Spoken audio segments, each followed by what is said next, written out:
একটা নাটক যেন সারা দেশের দর্শকদের একই বৃত্তে নিয়ে এসেছে। মানুষ হেসেছে, কেঁদেছে, প্রাণ ভরে উপভোগ করেছে। বলছি মোস্তফা কামাল রাজের ধারাবাহিক এটা আমাদেরই গল্পের কথা। এই নাটকে ইরফান সাজ্জাদ ও মনিরা মিঠুদের অভিনয়ে দর্শকরা বিমোহিত হয়েছে, বাস্তবতা খুঁজে পেয়েছে। আর এই নাটকের মাধ্যমে দীর্ঘদিন পর ফ্যামিলি ড্রামায় মজে থাকতে দেখা গেছে বাংলাদেশের দর্শকদের। কিন্তু সেই দর্শকদের জন্য দুঃসংবাদের বিষয় হলো ধারাবাহিকটি এখন শেষের পথে। ধারাবাহিকটি নিয়ে দর্শকদের উন্মাদনা ব্যাপক হলেও এর ৪৯ ও ৫০তম পর্ব যেন দর্শকদের হৃদয় নাড়িয়ে দিয়েছে। বিশেষ করে ৪৯তম পর্বে এমন কিছু আবেগঘন ঘটনা ঘটে যাতে দর্শক চোখে আর জল আটকাতে পারেনি।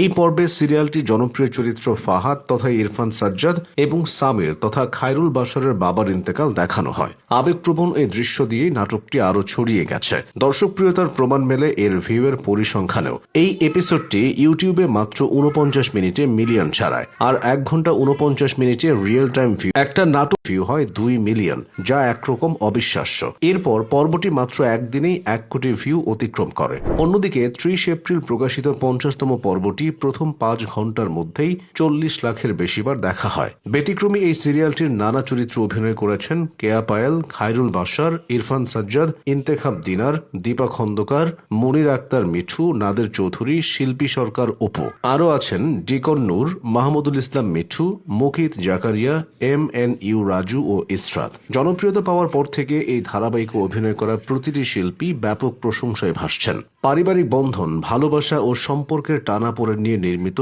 এই নাটকটি শুরু থেকেই ভিন্ন কিছুর বার্তা দিয়েছিল। ২০২৫ সালের ৫ নভেম্বর এই নাটকের যাত্রা শুরু হয়। এরপর থেকে প্রতি মঙ্গলবার ও বুধবার রাত ৯:৩০টায় চ্যানেল আয়ে প্রচারিত হয়ে আসছিল নাটকটি। পাশাপাশি সিনেমা ওয়ালার ইউটিউব চ্যানেলেও এটি ব্যাপক দর্শকপ্রিয়তা পায়। মোট ৫২ পর্বে শেষ হতে যাওয়া এই নাটকের সমাপনী পর্বটি হবে একটু বিশেষভাবে। নির্মাতা রাজ জানিয়েছেন, দর্শকদের দীর্ঘদিনের অনুরোধ মাথায় রেখে খুব শিগগিরই শেষ পর্বটি মেগা এপিসোড হিসেবে প্রচার করা হবে। দেশে একটা সময় ছিল যখন নাটক মানেই ছিল পুরো পরিবারের একসাথে বসে দেখার আনন্দ। কিন্তু গত কয়েক বছরে ভিউ বাড়ানোর প্রতিযোগিতায় নাটকগুলো কেবল সস্তা প্রেম বা হাসাহাসির গল্পে আটকে গিয়েছিল। দীর্ঘদিন পর সেই খরা কাটাতে পেরেছে এটা আমাদেরই গল্প।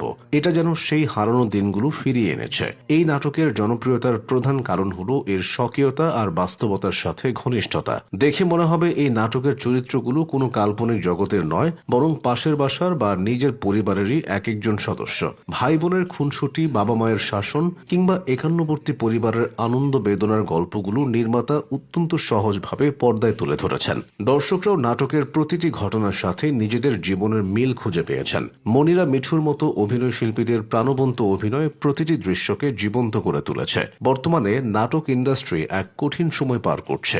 একদিকে ইউটিউব, অন্যদিকে OTT প্ল্যাটফর্মের দাপট। সব মিলিয়ে মৌলিক ও সুস্থ পারিবারিক গল্পের জন্য বাজেট বা ধৈর্য কোনোটাই যেন আর আগের মতো নেই। বেশিরভাগ নাটক এখন ১ ঘন্টার ছোট গল্পের মধ্যে সীমাবদ্ধ হয়ে পড়েছে, যেখানে সম্পর্কের গভীরতা বোঝার সুযোগ কম। তবে এটা আমাদেরই গল্প প্রমাণ করে দিয়েছে, নির্মাতা যদি ভালো গল্প এবং পরিচ্ছন্ন নির্মাণের উপর ভরসা রাখেন, তবে দর্শকরা এখনো পরিবার নিয়ে নাটক দেখতে আগ্রহী। এই নাটকের সাফল্য হতে পারে নাটক ইন্ডাস্ট্রির জন্য একটি নতুন দিশা।